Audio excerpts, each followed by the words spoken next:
arahaba ny voalohany teny, arahaba ry ray aman-dreny, arahaba ry zoky zandry, arahaba ny mpitaindavitra, salama ny sady mamangy.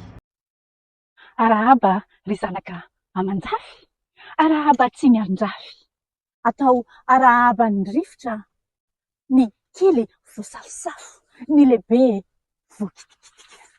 Arahaba tomboky vavy, arahaba tomboky lahy. Araben nahatratra ny mariazy ny Tsiry sy Santia. Ny andro mariazy dia andro masina, fitsofandrano eo anatrehan'Andriamanitra ny fanambadiana. Andro iray toazato eo na ny tapaka, ny namana sy ny fianakaviana. Andro tena kanto fa nahazo ravozana, nahazo finanto, nahazo valahy, nahazo zoabavy, fonjazalahy, natakalo fonjazavavy.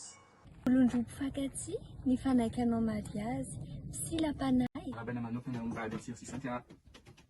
Mazava ho azy fa maro ny vehivavy fa i Sentia kosa no safidin'ny Tsiry, maro ny lehilahy fa i Tsiry kosa no safidin'ny Sentia. Ka hoy izay pirain-tampo aty Andilambato, eny lavitry ny maso fa akaiky ny folo. Ianareo any ambolabola tany atsimo, izay aty avaratra saingy tsy manadino. Miara-paly aminareo roa sy ny fianakaviana rehetra ihany koa.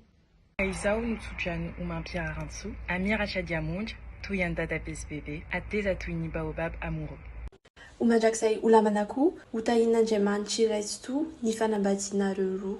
Mitokotranareo, anjakany ny fitravana mandrakarivo, na ankasoavana, na ankaratsiana. Toro voanjodina nareo roa raha resaka romansy. Ka toizy fa tsara.